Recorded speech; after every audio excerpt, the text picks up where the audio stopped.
1960 Bug parked outside was not unusual.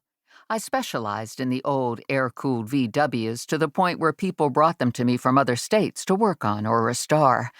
I just hadn't seen this particular one before. I would have remembered.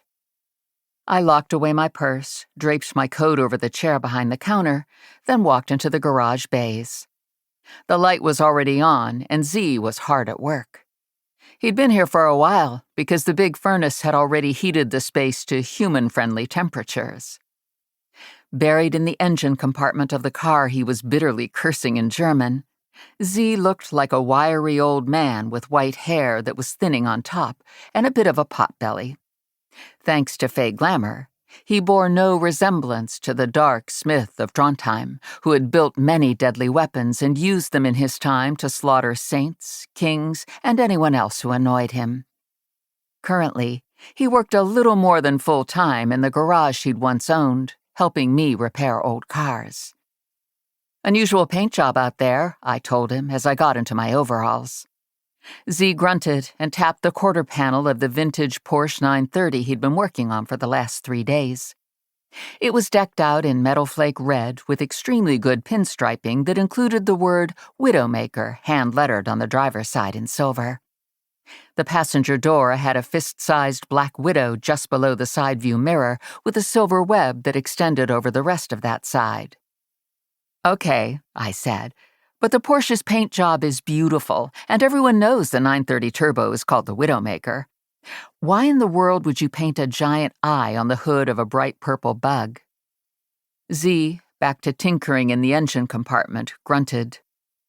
"Not that purple is a bad color for a Bug," I said, "and 2 eyes might even be cute if they were soft and happy, but one crazy town eye on the hood is just creepy."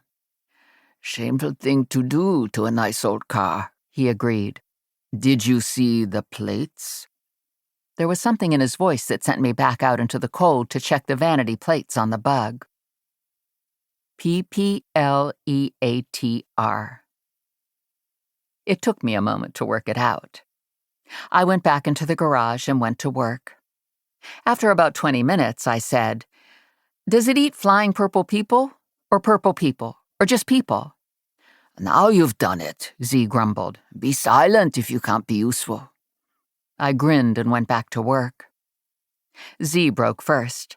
By lunchtime, though, we were both humming the stupid song. An hour later, to change things up, I sang the first line of Itsy Bitsy Teeny Weeny Yellow Polka Dot Bikini, and our earworm grew by 1. The phone rang as Z was fighting back with It's a Small World, which was cheating. "Mercy's Garage," I answered. "It's Mary Jo. She paused. "I really need to talk to someone about something, and I think you are the right someone." Mary Jo wanted to talk to me. Maybe the purple people eater had changed the orbit of the planet, or hell had truly frozen over. In December at 6 p.m., even with the streetlights, it was dark. I was running a little late because I'd stopped at home to change. The overhead clouds blocked the stars and left the waning but still nearly full moon a faint glow in the sky. Snow drifted down in the giant fat flakes that only happened when the temperature was just perfect, snowmen building snow. The kind, in fact, that stuck to my wipers so they both squeaked and also left water splotches on my windshield. Mary Jo had asked me to meet her. As I drove through the accumulating snow, I had the same triumphant feeling in my belly that I did at the end of a difficult but successful hunt. Mary Jo and I had been not friends, but certainly friendly, until her alpha had pulled me into the werewolf pack as his mate.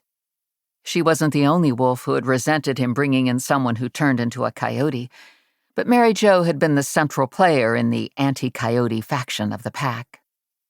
At first I tried ignoring their dislike of me. The pack was Adam's problem, and they seemed to run better when I kept my head down.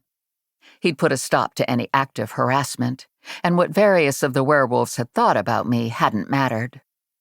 But things were different now. Our pack was responsible for the safety of anyone in our territory, thanks to yours truly. As an added bit of icing on the cake, we had to do it as a lone pack. The Maroc who ruled the werewolves in this part of the world was worried that our actions